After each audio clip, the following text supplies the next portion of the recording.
Она ведь будет жить? Робко спросила женщина у ветеринара.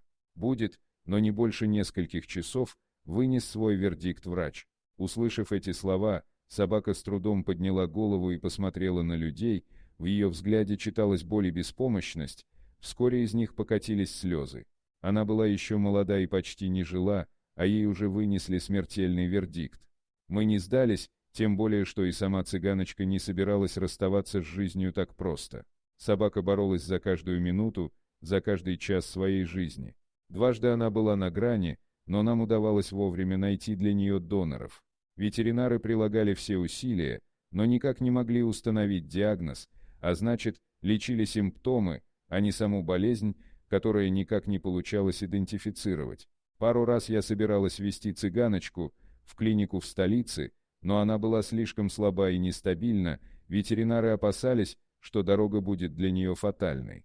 Когда цыганочка стала настолько стабильной, чтобы выдержать дорогу, мы все же смогли отвезти ее в Москву. К этому моменту она все еще очень мало еда, и ей не хватало сил, чтобы встать на лапы. В московской клинике собаку приняли с распростертыми объятиями.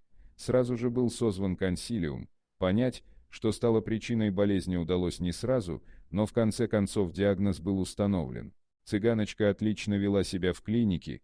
Со временем она начала доверять Оле, куратору, которая навещает ее и других наших подопечных, которые лечатся в Москве. Девочка привязалась и к сотрудникам клиники.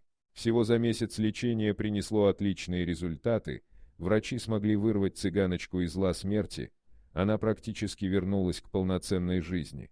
Лечение еще не окончено, но врачи уверены, что цыганочка будет жить, пока она не проявляет особой активности, но постепенно привыкает к нормальной жизни, учится гулять на поводке и социализируется.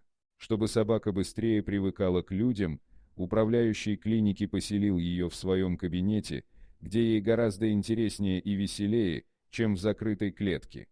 Спасибо за просмотр, подписывайтесь на канал, где вы найдете еще много интересного, а также ставьте лайки и пишите комментарии, что думаете по поводу этой истории.